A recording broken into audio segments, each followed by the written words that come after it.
ನೋಡಿ ಬಟಾಣಿ ಚಾಟ್ ಮಾಡಿದ್ದೀನಿ. 5-6 ದಿವಸ ಆಗೋಯ್ತು. ವಿಡಿಯೋ ಇವತ್ತು ಹಾಕ್ತಾಯಿದ್ದೀನಿ. ಮನೆಯಲ್ಲಿರೋದ್ರಲ್ಲೇ ಸಿಂಪಲ್ಲಾಗಿ ಮಾಡ್ಕೊಳ್ಳಿ. ರುಚಿ ಅಂತೂ ತುಂಬ ಚೆನ್ನಾಗಿರುತ್ತೆ. ಸ್ವಲ್ಪ ಎಣ್ಣೆ ಹಾಕ್ಬಿಟ್ಟು ಜೀರಿಗೆ ಕರಿಬೇವು ಹಾಕ್ಕೊಂಡು ಸಣ್ಣಗೆ ಹಚ್ಚಿದೆ 2 ಈರುಳ್ಳಿ, ಹಂಗೆ ಟೊಮೊಟೊನೂ ಇಷ್ಟೇ ಸಣ್ಣಗೆ ಹಚ್ಕೋಬೇಕು. ಅದನ್ನ ಒಂದು ಇದರಲ್ಲಿ ಹಾಕ್ಬಿಟ್ಟು ಸ್ವಲ್ಪ ಫ್ರೈ ಮಾಡ್ಕೊಳ್ಳಿ. ನಾನು ಗ್ರೀನ್ ಬಟಾಣಿ ಮನೆಯಲ್ಲೇ ಇತ್ತು, ಅದನ್ನೇ ನೆನೆಸಿದ್ದೆ ರಾತ್ರಿ, ಅದನ್ನೇ ಉಪ್ಪು ಸ್ವಲ್ಪ ಹಾಕಿ ಬೇಯಿಸಿದ್ದೀನಿ. 1 ಆಲೂಗಡ್ಡೆ ಹಾಕಿದ್ದೀನಿ ನಾನು. ಇಷ್ಟ ಇಲ್ಲದೆ ಇರೋರು ಬಿಡಿ, ಇಷ್ಟ ಇದ್ದವ್ರು ಇನ್ನೂ ಒಂದು ಬೇಕಾದರೂ ಹಾಕ್ಕೊಳ್ಳಿ. ಬಟಾಣಿ ನೋಡಿ ಒಂದು 5-6 ವಿಸಿಲ್ ಹಾಕ್ಸಿದ್ರೆ ಚೆನ್ನಾಗಿ ಬೆಂದೋಗುತ್ತೆ. ಸೌಟಲ್ಲೇ ಹಿಂಗೆ ಅಂದರೆ ಸ್ವಲ್ಪ ಅರ್ಧಂಬರ್ಧ ಪೇಸ್ಟ್ ಥರ ಆಗುತ್ತೆ.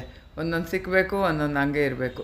ಇದಕ್ಕೆ ಅರಿಶಿನ ಸ್ವಲ್ಪ, ಜೀರಿಗೆ ಪೌಡ್ರು, ಚಿಲ್ಲಿ ಪೌಡ್ರು ಹಾಕ್ಬಿಟ್ಟು ಚೆನ್ನಾಗಿ ಮಿಕ್ಸ್ ಮಾಡಿ ಒಂದು ಅರ್ಧ ಲೋಟ ನೀರು ಹಾಕಿ ಒಂದು 5 ನಿಮಿಷ ಕುದಿಸಿ. ಮೇಲೆ ಒಂಥರ ಕ್ರೀಮ್ ಥರ ಎದ್ಕೊಳ್ಳುತ್ತೆ ಎಲ್ಲನೂ ಟೇಸ್ಟು. ಉಪ್ಪು ಸ್ವಲ್ಪ ಹಾಕ್ಬಿಟ್ಟು ಬಟಾಣಿ ಬೇಯಿಸೋಕ್ಕೂ ಉಪ್ಪು ಹಾಕಿದ್ದೀನಿ. ಇವಾಗೂ ಸ್ವಲ್ಪ ಉಪ್ಪು ಹಾಕಿ ಸ್ವಲ್ಪ ನೀರು ಹಾಕ್ಬಿಟ್ಟು ಕೊತ್ತಂಬರಿ ಸೊಪ್ಪು ಹಚ್ಚಿಬಿಟ್ಟು ಸಣ್ಣಗೆ ಹಾಕ್ಕೊಳ್ಳಿ. ಸರ್ವ್ ಮಾಡಿಕೊಂಡು ಹೋಗಿ ಕೂತ್ಕೊಳ್ಳಿ, ತಿನ್ನಿ. ಸಖತ್ತಾಗಿರುತ್ತೆ ಅಂತೀರ ನೀವೇ.